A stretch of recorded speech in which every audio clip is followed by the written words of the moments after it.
நம்ம வீடியோல லைட் சோர்ஸ்க்காக வந்து பாத்தீங்கன்னா டிஜிடெக் உடைய 18H ரிங் லைட் தான் வந்து யூஸ் பண்றோம். அந்த ரிங் லைட் வாங்கி கிட்டத்தட்ட வந்து பாத்தீங்கன்னா 1.5 வருஷம் கிட்ட வந்து ஆக போகுது.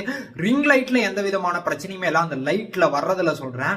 இந்த மவுண்ட் பாத்தீங்கன்னா மொபைல் மவுண்ட், இது வந்து பாத்தீங்கன்னா இந்த கிளாம்ப், இந்த கிளாம்ப் தான் பிரச்சனையே. நம்ம என்னதான் லூஸ் பண்ணிட்டு டைட் பண்ணி ஃபுல்லா வச்சாலும் அது இப்படிதான் ஆடிட்டே இருக்கும். ஸோ இதனாலேயே நம்ம தேடி பார்த்துட்டே இருந்தோம் அமேசான்லலாம்.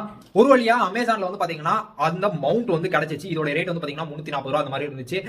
இது ஆர்டர் பண்ணிருக்கோம். இப்போ இதை மாட்டிட்டு இது எப்படி இருக்கு அப்படின்றத வந்து பார்க்கலாம். மெயினா இதுதான் அந்த பழைய மவுண்ட், இதுதான் நம்மள இப்போ புதுசாக வாங்கியிருக்க மவுண்ட். இதுக்கும் அதுக்குமே நல்ல டிஃபரன்ஸ் வந்து இருக்கு. இப்போ இதை மாட்டிட்டு எப்படி இருக்கு அப்படின்றத வந்து பார்க்கலாம். நம்மளுடைய ட்ரைபேட்ல அந்த மவுண்ட்டை வந்து மவுண்ட் பண்ணியாச்சு. மவுண்ட் ரொம்ப பெருசா இருக்கு. ஸோ அதுக்கு மேல வந்து பாத்தீங்கன்னா அவங்களே வந்து பாத்தீங்கன்னா மொபைல் மவுண்ட் பண்றதுக்கு தனியாக அந்த ஸ்டாண்ட் வந்து கொடுத்துருக்காங்க. இது ரொம்ப யூஸ்ஃபுல்லாவே இருக்கும். ஏன்னா நம்ம நார்மலா இதெல்லாம் பண்றோம் அப்படின்னா ஃபோனுக்கு வந்து இங்க இழுத்து இது பண்ற மாதிரி இருக்கும். அதுக்கும் இங்க ஸ்க்ரூ டைப்ல வந்து கொடுத்துருக்காது. ரொம்ப ரொம்ப நல்லாவே இருக்கு. நீங்க யாராவது ட்ரைபேட் யூஸ் பண்றீங்க, ரிங் லைட்லாம் யூஸ் பண்றீங்க அப்படின்னா கண்டிப்பா நீங்க இந்த மவுண்ட்டை வந்து வாங்கி யூஸ் பண்ணி ட்ரை பண்ணலாம்.